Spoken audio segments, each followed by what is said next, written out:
پاکستان میں 8 فروری کو جو قومی اور صوبائی اسمبلیوں کے انتخابات ہوئے، ان میں جس حد تک بے ضابطگیاں کی گئیں اور چیف الیکشن کمیشنر کی سرکاری ٹیم کی سرپرستی میں جس حد تک اس میں دھاندلی کی گئی، بے ضابطگیاں کی گئیں، فراڈ کیے گئے، دنیا کی تاریخ میں اس کی مثال ڈھونڈے سے نہیں ملے گی۔ اور دوسرے جو 9 مئی کا سانحہ ہے، جس کی تکلیف ہم نہیں بھول سکتے۔ میری یہ سجیشن ہے ایز اے پولیٹیکل اسٹوڈنٹس کے کہ دونوں معاملات کی اعلیٰ سطح پہ تحقیقات ہونی چاہیے، لیکن یہ تحقیقات کون کرے گا؟ میں ممبر قومی اسمبلی رہا ہوں، ضلع ناظم شیخوپورہ رہا ہوں، ممبر صوبائی اسمبلی بھی رہا ہوں، اور پبلک کی اوپینین کو بھی سمجھتا ہوں۔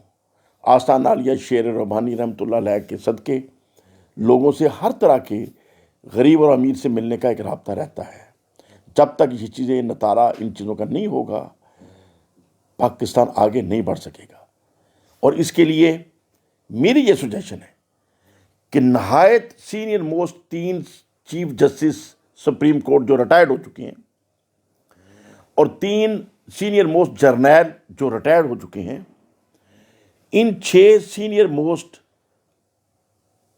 پاکستانیوں کے اوپر کمیٹی بنائی جائے، جن کی سربراہی چیف آف آرمی اسٹاف خود کریں۔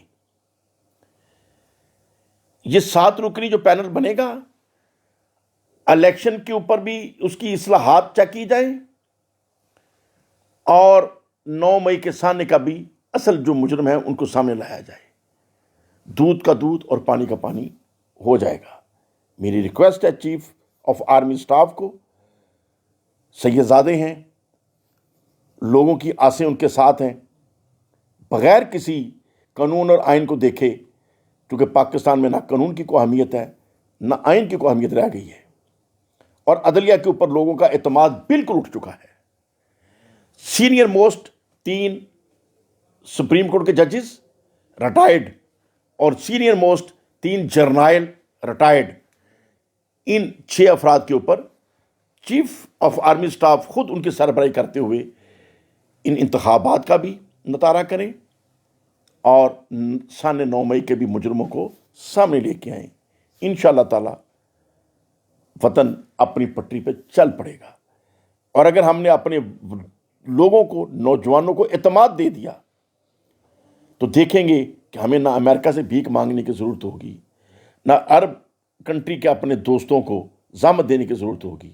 اس خطے کے اندر اتنی صلاحیت موجود ہے، ہم اپنے پاؤں پہ خود کھڑے ہو سکتے ہیں۔ ہمیں کسی سے بھیک مانگنے کی ضرورت نہیں رہے گی، صرف عوام کو اعتماد دینے کی ضرورت ہے کہ جو نظام چل رہا ہے وہ آئین، قانون اور انصاف کے مطابق چل رہا ہے۔ اللہ کرے کہ ہم وطن کو سیدھی پٹری پر چڑھانے میں کامیاب ہو جائیں۔